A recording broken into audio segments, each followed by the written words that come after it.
Saya ingin meluruskan pemahaman dan narasi yang keliru tentang apa.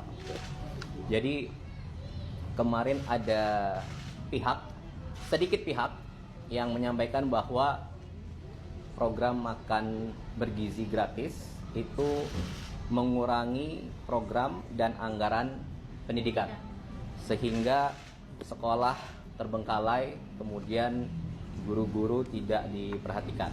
Oke ya. Jadi saya mau jawab itu narasi yang keliru. Ya. Jadi singkat cerita begini. Yang pertama, makan bergizi ini bertujuan untuk meningkatkan kualitas sumber daya manusia, dalam hal ini siswa dari PAUD, TK, SD, SMP, SMA dan setingkatnya untuk memperoleh pendidikan di sekolah. Oke. Kemudian pertanyaannya adalah, apakah program makan bergizi ini mengurangi program pendidikan? Oke. Saya jawab tidak. Faktanya tidak ada program strategis pendidikan dari periode sebelumnya yang tidak berjalan sekarang. Tidak ada program dari periode sebelumnya yang dihentikan. Semuanya berjalan. Semuanya berjalan, bahkan ditambah. Ya. Ada Kartu Indonesia Pintar berjalan.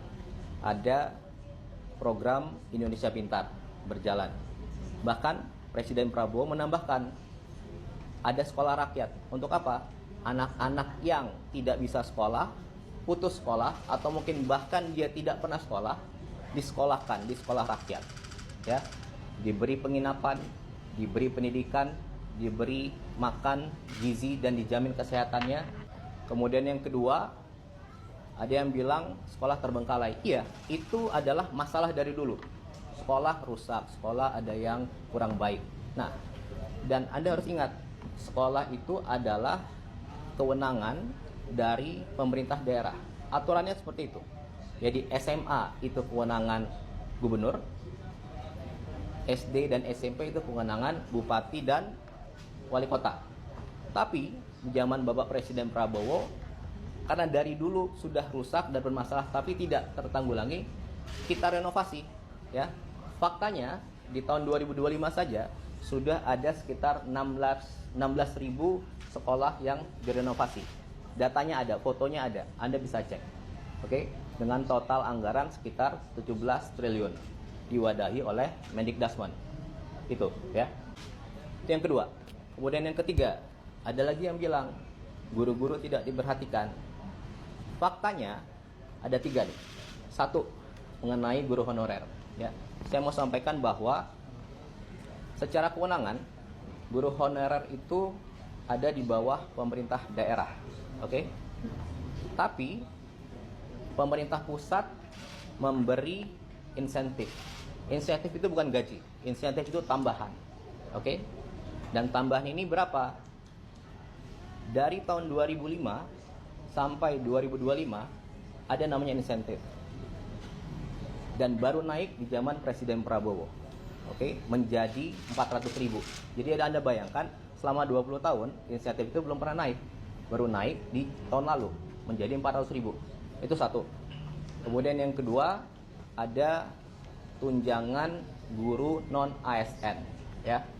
Jumlahnya berapa? Dari 1,5 juta tahun lalu naik menjadi 2 juta.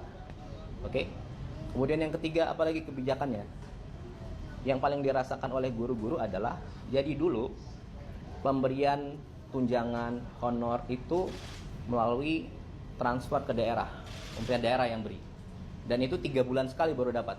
Nah, tahun lalu Presiden memberi instruksi agar setiap bulan itu langsung diberikan langsung ke gurunya dan sudah berjalan.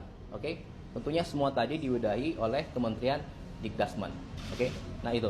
Jadi yang mau saya sampaikan di sini, tidak ada program pendidikan yang dikurangi atau tidak berjalan. Seluruhnya berjalan, dilanjutkan, bahkan ditambah.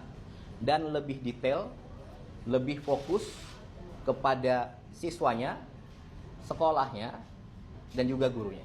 Ya, jadi saya rasa itu menjawab semua pertanyaan. Itu aja kira-kira yang bisa saya sampaikan. Oke, terima kasih.